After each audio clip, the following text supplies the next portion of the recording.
Carla, condolence. Ano lang feeling, no? Kasi ang dami nilungkot, definitely. Of course. Isang malaking kawalan ng pagkawala ni Miss Dela Of Souza. course po. True po yun. Anong kinamatay? Pwede mo sabihin? Bale, basically, Saturday po ng gabi, bumagsak lang po yung kanyang oxygen level. So, Okay. bagay lang naman po. Wala naman po siyang sakit, wala pong injury, wala naman po Talaga? anything. Okay. Hindi siya naka-confine. So, ano lang po, dahil meron siyang caregiver, minomonitor po lagi yung kanyang BP, yung kanyang oxygen level. So, napansin lang po na habang nagpapahinga po siya, bumaba lang po ng bumaba yung oxygen level niya. So, nirush na po siya sa hospital. Of course, tinry po siyang i-revive, pero hindi na po nila napataas na po yung oxygen po niya. So, Okay. basically, parang, in a way, parang old age na po talaga yung Okay. kanyang cause of death. Carla, ano yung mga fondest memories mo about your Ay, lola? naku po, napakadami niyan, Kasi siya po definitely. yung nagpalaki sa amin talaga eh. Bali, yung pagdisiplina niya sa amin, with matching makuha ka sa tingin, Ah, talaga? with matching kurot, mga ganun, naranasan po namin yun. Kasi lola's girl po ako, laking lola po ako. Yung kanyang mga party sa bahay, napakadaming mga bisita, mga friends po niya. Kahit kami, pag may bisita po kami, papakainin po niya, order po siya pagkain, naasikaso niya, tsaka po yung aming mga costume, lalo na kapag Halloween. Okay. Siya po ang nag-design, siya po yung nagpapatahi. Lagi po kami nananalo ng best Oh, of yeah, costume kapag definitely. Halloween.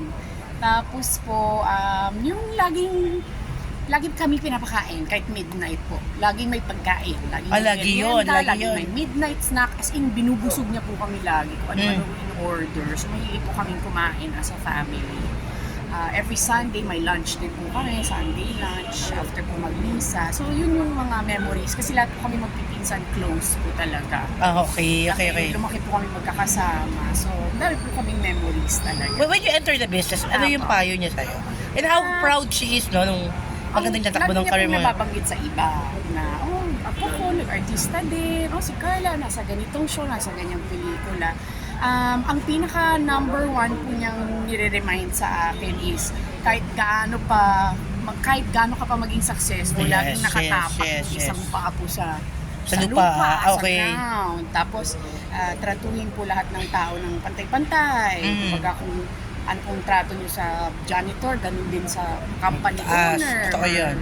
Mga ganung bagay po. Tapos yun po, laging matakot sa Diyos, dasal. Pinapanood mo yung mga dating pelikula niya? May mga marami Ano po yung mga siya movies kasi. niya na nagustuhan mo? Prinsipe Amante, yung mga Yes, nauna, totoo. yung mga first few sa movies po niya. Tapos, kanina nga po pinapanood namin yung mga guesting niya sa Okay Ka Ferico. Okay. Yung medyo mas later na po. Pero syempre yung mga classic po, yung mga kanyang black and white na mga pelikula. Carla, you're one of the prettiest. Alam naman natin yan. Wow naman. Yung sa mga Kahit showbiz. pawis-pawis. Oo naman. You're one of the prettiest. Alam natin yan na actress right now. Okay. And sabi nga napahusay kang umarte. Ay, And salamat po. Yan, dyan ko nakuha. yung jeans mong yan, nakuha mo sa Ay, kanya. definitely. Pati yung reaction on Ako lang that. po ang sumunod sa kanyang yapak. Ayun nga lang, you Na know. hindi po niya in-expect yun kasi yung pagpasok Why ba ko ng niya showbiz. Kasi po tahimik lang po ako nung bata ako. Okay. Na ang inatupag ko lang po nung pag-aaral. Yan, hindi po nila akalain talaga sa showbiz din po, mag-artista.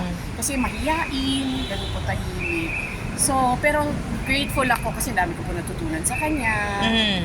Kapag pinapanood niya po yung mga show ko or movies, sabihin naman niya may thumbs up siya. Tapos po, ano pa ba?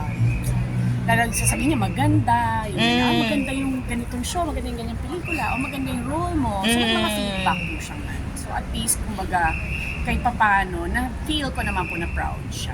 Ano lang yung what's this? Ano yung mga,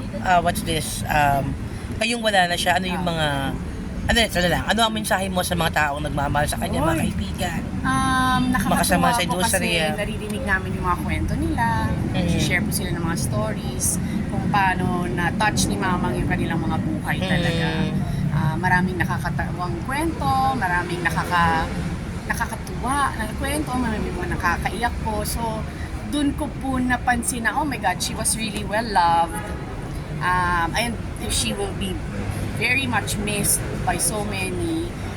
Doon ko po napatunayan in a way na talaga tumatak siya sa buhay Totoo nila. naman, Hindi lang po sa industriya, di ba? Hindi lang po sa amin, sa family namin, pero basically sa buong industriya. Dami po niyang natulungan. Dami niya pong na influence. Mm. So, of course, thank you sa kanila. Hindi man po sila lahat nakarating.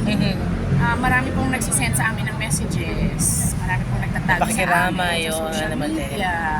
Nagpadala naman po yung iba ng mga Flowers, bulaklak, saka mascard po. So, they may not be here physically po. Pero napadala po nila yung kanilang messages nila, yung kanilang sympathies. Bye-bye po, Tita Sonia. Bye-bye po. Maraming salamat sa'yo. You're Thank you welcome po. Thank you din po sa inyo for